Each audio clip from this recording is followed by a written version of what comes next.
Bonjour les amis, c'est Maria la poétesse. C'est mon troisième jour de grève. J'espère que vous allez me marquer des j'aime, que vous allez vous abonner. Il y a déjà 2 personnes qui m'ont marqué des j'aime. Je les en remercie. Les autres, n'ayez pas peur, parce qu'un jour ou l'autre, ça vous arrivera, cette histoire. J'ai eu un logement cave, contingent préfecture, sous la loi Dallot, euh, insalubre, alors que je devais sortir de l'insalubrité. J'avais quitté un appartement à Pérols, dans le privé pour pouvoir prendre un logement HLM qui était plus que soi-disant plus confortable pour moi. Et ça a été la déchéance. Je suis tombée dans les bas-fonds jusqu'à l'enfermement pendant 15 heures et que le bailleur a refusé de m'ouvrir. Le tribunal de Marseille, je lui ai remis une lettre en main propre. Il ne m'a jamais répondu, mais ça a été de convenance parce que l'avocate de Monsieur Tivet travaille au tribunal de Marseille. Il m'avait promis de m'écraser et c'est ça qu'il est en train de faire. Mais moi, je ne suis une femme debout. Alors, je dénonce la corruption du tribunal d'Aix-en-Provence, Madame Gély en particulier, et un autre juge par la suite, pour les meubles et les vêtements les vêtements et les imprimantes et un petit ordinateur que j'ai laissé qui était rempli de cafards et de punaises de lit. Le tribunal de Saint-Étienne m'a condamné à payer pour un appartement insalubre, ce que je fais, je paye tous les mois, je me suis arrangée avec l'huissier. J'ai fait la cour d'appel. La 6e chambre de la cour d'appel m'a condamnée me disant que je ne payais jamais. Ils n'ont jamais lu le dossier, ils m'ont condamné d'office parce que tout ça, c'est la famille Allaire qui protège Monsieur Tivet.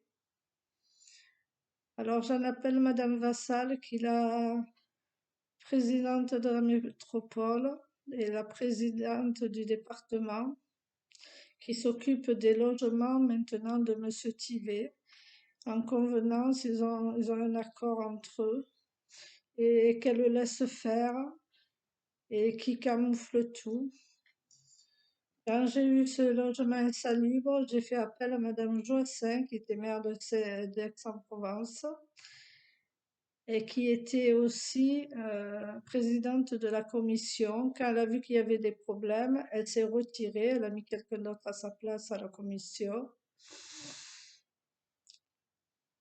Et je dénonce aussi le secrétariat de la Cour de cassation qui m'a fait poireauter depuis le 24 août où j'ai transmis un dossier complet ainsi qu'au président de la Cour de cassation. Lui-même, il m'a renvoyé le dossier me disant de l'envoyer au secrétariat de la Cour de cassation alors que je l'avais fait, que je lui avais bien dit dans le courrier. Et depuis août jusqu'à maintenant, chaque fois, ils me demandaient des papiers. Après, ils m'ont dit qu'il fallait remplir un dossier spécial Cour de cassation. Ce que j'ai fait, j'ai tout envoyé. Et quand ils ont vu que j'ai tout envoyé, que je leur ai dit que j'avais envoyé tous les documents plusieurs fois, ils m'ont dit que j'avais la caducité et la fermeture de mon dossier. Le délai était passé, soi-disant. C'était grâce à eux que le délai était passé. Et moi, j'en appelle à Emmanuel Macron pour qu'il condamne la Cour de cassation et aussi à tous les ministres pour qu'ils m'aident.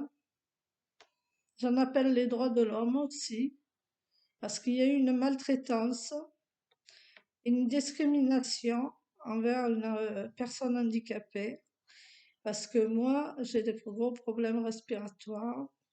Je peux tomber dans la rue, je suis déjà tombée cet été. Alors, sans médicaments, eh ben, ils en ont pour leur poire. Jusqu'à maintenant, tout le monde fait l'autruche. Voilà. J'ai que des mails qui disent, soi-disant, que le président lira ma lettre, on ne sait pas quand, mais qui me répondra, et c'est absolument faux. Voilà. Darmanin ne répondra pas. J'ai déjà écrit, expliqué la situation. Voilà.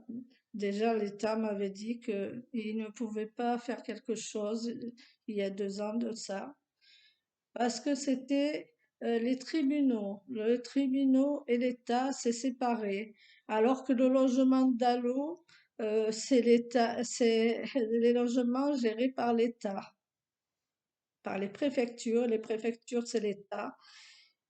Et c'est Monsieur Darmanin qui gère ça. Parce que les préfets, c'est Monsieur Darmanin qui les gère. Alors, qu'ils disent pas que je connais la loi, j'ai travaillé en préfecture, peu de temps, mais j'ai travaillé. Je connais le système, hein, et je sais comment ça se gère. Voilà. Je retourne voir ces dames et ces messieurs du tribunal de Saint-Étienne. C'est Madame Croco. Celles qui m'ont dédaigné, qui ont relevé le nez, croyant que je demandais la mendicité. Je leur ai dit, je ne demande pas la mendicité. J'ai dit, j'ai pas besoin de vos pièces. J'ai dit, moi, ce que je demande, c'est que le procureur rouvre mon dossier. J'en appelle au procureur de Saint-Étienne pour qu'il rouvre mon dossier. Je ferai la grève de la faim jusqu'à qu'il constate qu'il y aura un problème, une personne qui est tombée, qui sera à cause des médicaments qu'elle n'a pas pris, et qu'il y a eu un jugement de foutisme de sa part et de tous les élus et du président de la République et de ses ministres. Bon, je vous souhaite une bonne journée, les amis. J'espère qu'elle sera plus agréable pour vous. Moi, je vais être dans le froid, je me suis bien couverte et je verrai comment ça se passe. Je vais rentrer pour demander, pour voir si le procureur a lu ma lettre. Et après, je continuerai dehors ma grève de la faim. Au revoir, les amis. À bientôt, à ce soir plutôt.